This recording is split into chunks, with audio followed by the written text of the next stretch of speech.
நோயற்ற வாழ்வின் ரகசியம் பகுதி 12க்கு உங்களை அன்போடு வரவேற்கிறேன். தண்ணீர் குடிக்கிறதுல அப்படி என்னதே பெரிய ரகசியம் இருக்க போகுதுன்னு யோசிக்கிறீங்களா? நாம அன்றாடம் குடிக்கிற தண்ணீர் உண்மையிலே நமக்கு உயிர் கொடுக்குதா இல்ல நம்ம ஆரோக்கியத்தை மெதுவா குறைக்குதா? சித்தர்கள் இத பத்தி என்ன சொல்றாங்கன்னு இந்த தொகுப்புல ரொம்ப ஆழமா பார்க்க போறோம். வாங்க நேரடியா விஷயத்துக்குள்ள போகலாம். முதல்ல உண்மையை சொல்லுங்க.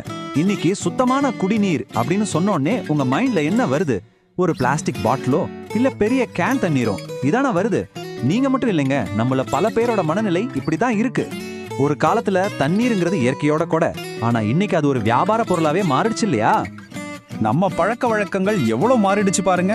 ஒரு காலத்துல ஆறு, ஊற்று, கிணறு, தெருக்குழாய்னு எங்க இருந்தாலும் எந்த தயக்கமும் இல்லாம கையால அள்ளி தண்ணி குடிப்போம். அந்த தண்ணி தான் நம்ம உடம்புக்கு உசுர கொடுத்துச்சு.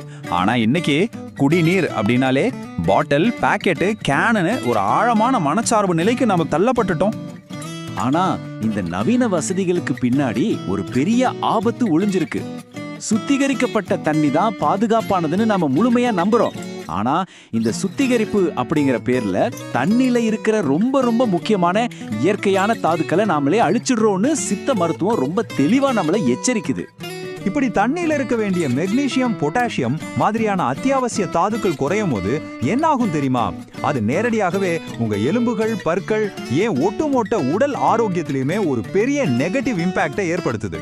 தண்ணிங்கிறது தாகத்தை தணிக்க மட்டும் இல்லைங்க, உடலுக்கு தேவையான சத்துக்களை கொடுக்கறதுக்கும் தான்.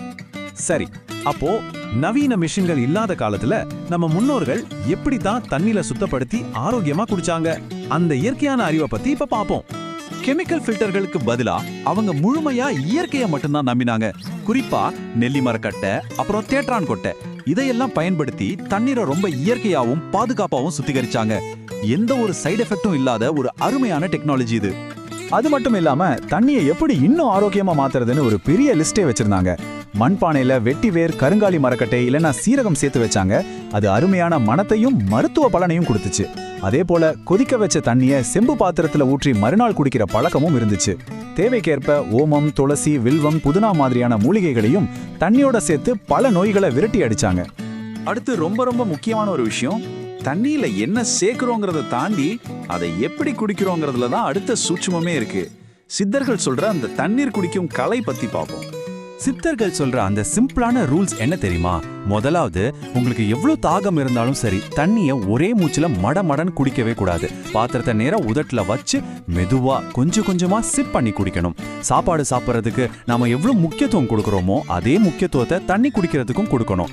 இதை ஃபாலோ பண்ணி பாருங்க, உங்க செரிமானமும் ஆரோக்கியமும் மாறுறதை நீங்களே உணர்வீர்கள்.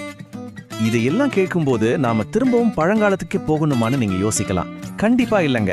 நவீன வாழ்க்கையை நம்ம தாராளமா ஏத்துக்கலாம். ஆனா அதே நேரத்துல நம்ம பாரம்பரியத்துல இருந்த இந்த மாதிரியான நல்ல பழக்கங்களை நம்ம உடல் நலத்துக்கான ஒரு சிறந்த முதலீடா நினைச்சு கொஞ்சம் அறிவா மீட்டெடுக்கணும். இதை முடிக்கிறதுக்கு முன்னாடி ஒரு முக்கியமான குறிப்பு. நாம இது வரைக்கும் பார்த்தது எல்லாமே பாரம்பரிய சித்த மருத்துவ கருத்துக்களை அடிப்படையாக கொண்டது. இதுல சொல்லப்பட்ட சில விஷயங்கள் நவீன மருத்துவ ஆய்வுகளால முழுமையா உறுதிப்படுத்தப்படாம இருக்கலாம். அதனால உங்களுக்கு ஏதாவது உடல்நல பிரச்சனைகளோ இல்ல ஸ்பெசிபிக்கான ட்ரீட்மெண்ட்டை தேவைப்பட்டா கட்டாயம் ஒரு தகுதியான மருத்துவரை கன்சல்ட் பண்றதா நல்லது. சரி, இந்த தொகுப்பை முடிக்கிற தருவாயில உங்களை சிந்திக்க வைக்கிற ஒரு சின்ன கேள்வியோட விடை பெறுகிறேன். ஆரோக்கியத்தை மேம்படுத்துற இந்த பழமையான நீரேற்ற பழக்கங்கள்ல நீங்க இன்னைக்கு எதை ஆரம்பிக்க போறீங்க? செம்பு பாத்திரத்தை பயன்படுத்த போறீங்களா? தண்ணியில கொஞ்சம் புதினா சேர்க்க போறீங்களா? இல்ல குறைஞ்சபட்சம் தண்ணியை ஒரே மூச்சுல குடிக்காம மெதுவா குடிக்கிற அந்த பழக்கத்தையாவது தொடங்க போறீங்களா? நம் முன்னோர்களின் அறிவை மதிப்போம், ஆரோக்கியமான வாழ்வை நோக்கி நகர்வோம். நல்ல நல்ல தகவல்கள் அடுத்தடுத்து வரும். இந்த தொகுப்பை அனைவருக்கும் பகிர்ந்து சப்ஸ்கிரைப் அண்ட் லைக் செய்து வச்சுக்கோங்க. நன்றி, வணக்கம்.